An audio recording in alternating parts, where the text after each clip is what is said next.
Você está exausto, como se estivesse carregando o mundo nas suas costas? Você acredita que precisa compreender mais sobre a palavra de Deus e ter certeza que não está sendo enganado por todos esses ventos de doutrina que sopram por aí hoje? Falsos mestres, falsos pregadores, falsos profetas que, em vez de pregar a palavra de Deus, a Bíblia Sagrada, ficam lá usando um monte de frase de efeito, prometendo mundos e fundos. Palavras que alimentam o ego, mas não te levam realmente para um verdadeiro encontro com Deus, para o íntimo com Deus. Misturam coisa do mundo com igreja. Será que isso tudo está na Bíblia Sagrada? Eu convido você, mais uma vez, a clicar o quê? No botão que apareceu aqui e conhecer o nosso programa de teologia. Deus abençoe sua vida. Queria a tua explicação. Por que na Bíblia protestante tem menos livros do que na Bíblia católica? Porque nós não acreditamos naqueles livros que estão no período interbíblico, que não são aceitos porque eles contradizem a própria Bíblia. Então, a Bíblia é um livro fenomenal, escrito 1.600 anos, por 40 escritores diferentes, em diferentes regiões. Isso é uma das coisas mais fenomenais da Bíblia. Isso é como só Deus. E ela é atual até hoje? Atualíssima. Como a Bíblia. Isso aqui é muito interessante. Como é que um livro escrito durante 1.600 anos, por 40 caras, que a maioria não se conheceu e ela se encaixa, não se combinaram. Não combinou e ela se completa. Então, a Bíblia, por exemplo, é o maior mapa de arqueologia do mundo. Todas as verdades arqueológicas que a Bíblia menciona é comprovado. A Bíblia, existem 4 pilares no conhecimento. Né? O conhecimento, tudo que é conhecimento... O conhecimento humano. Humano, tudo que é conhecimento está baseado nisso aqui. Conhecimento filosófico, conhecimento científico, conhecimento vulgar ou empírico das coisas da vida. E conhecimento teológico. A Bíblia é o único livro que possui a base do conhecimento. Você encontra na Bíblia conhecimento científico, você encontra na Bíblia conhecimento filosófico, você encontra na Bíblia conhecimento vulgar e conhecimento teológico. Como tem muitos amigos assim, então pastor, prova o que o senhor está falando. Então vamos lá, então vamos para a prova do que eu estou falando. Olha que coisa incrível. O apóstolo Paulo, em 1 Coríntios capítulo 15, versículo 39, também no versículo 41, ele fala de ciência. Nem toda carne é uma mesma carne. Uma é a carne dos homens, outra é a carne dos animais, outra é a carne das aves e outra é a carne dos peixes. Isso é zoologia pura.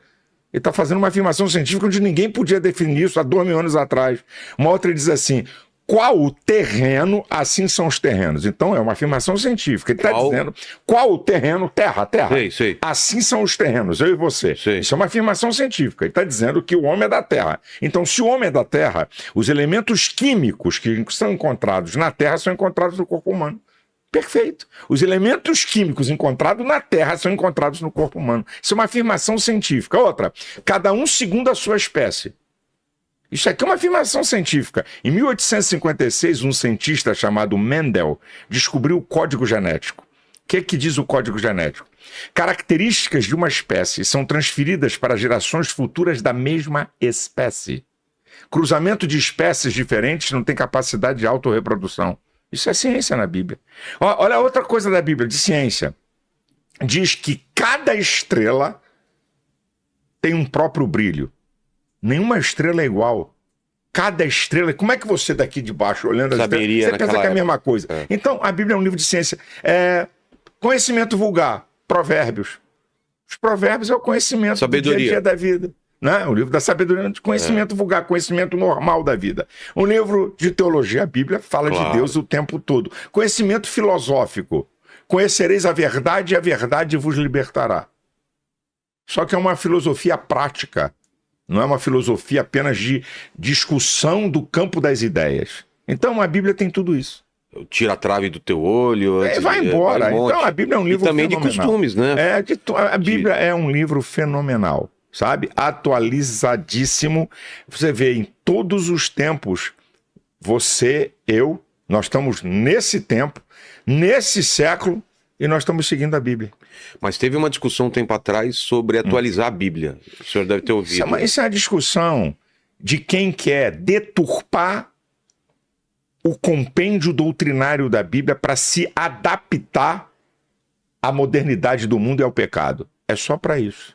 Olha, e os caras que falam isso, são verdadeiros hereges, que negam aquilo que eles ensinaram, querendo adaptar o evangelho. Olha que coisa incrível nós estamos vivendo hoje, esse assunto que você tocou. O islamismo vai do radical para o mais radical. Isso aqui é o islamismo. Agora o cristianismo, sabe o que está acontecendo? Tá cada vez vai do leviano para o mais leviano. Quer dizer... Leviano quer dizer o quê? Leviano é o que é à toa de mundano. Qualquer porcaria, mundano. Então, como é que você quer adaptar o cristianismo ao mundo, quando o cristianismo é um estilo de vida? O cristianismo, o que é o cristianismo? Não é religião, é o reino de Deus na terra. Se fosse religião, era para ser praticado num templo, era para ser praticado por meia dúzia de ritual. Não, cristianismo não é religião, é reino de Deus na terra, é estilo de vida, que você pode transformar a palavra de Deus em prática de vida diária. Mas vamos voltar na época de Jesus. Sim. Jesus, quando veio ao mundo, o que ele imaginava, talvez, ou o que poderia vir daí, né? Porque ele imaginou que ia virar uma religião, Ele não imaginou nada, porque Deus tem uma coisa. Deus não vive no tempo. Deus vive na eternidade. Ele está fora do que a gente chama de tempo. Por isso não existe passado, presente e futuro. Por isso que você diz assim... é difícil de entender, né? Por quê? Porque o homem foi criado.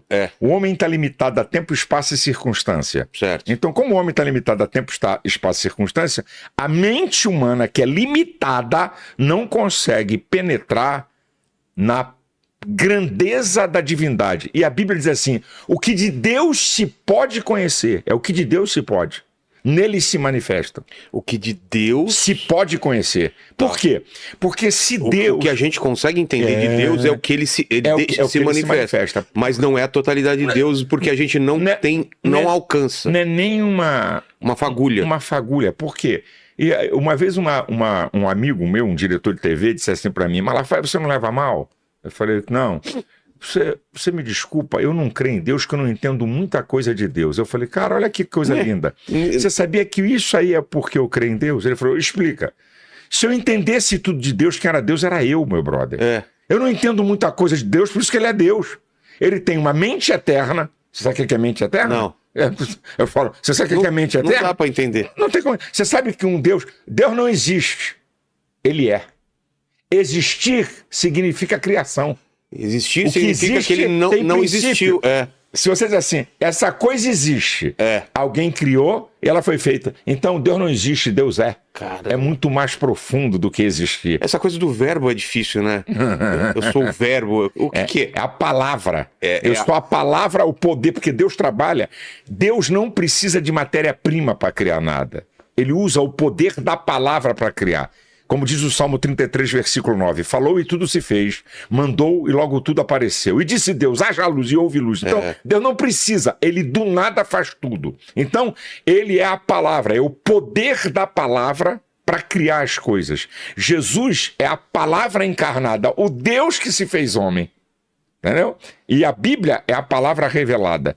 Então, por isso que você querer entender esse mundo do divino, cuidado para não ficar maluco, porque é o que de Deus se pode conhecer, nele se manifesta. E o apóstolo Paulo, em 1 Coríntios capítulo 13, ele diz assim, nós vemos como por espelho, como por enigma, conhecemos em parte. Estou falando de Paulo, o cara que escreveu a metade do Novo Testamento. Exato. Tá? Um cara com muita intimidade com Deus e profundidade com Deus. Então, se você quiser entender tudo de Deus, você vai ficar maluco. E faz parte da crença você ter dúvidas também. Eu não vou dizer que faz parte da crença, porque a crença leva à fé. Eu vou a crer. Vou reformular, não ter dúvidas, mas questionar Deus às vezes sobre alguma coisa.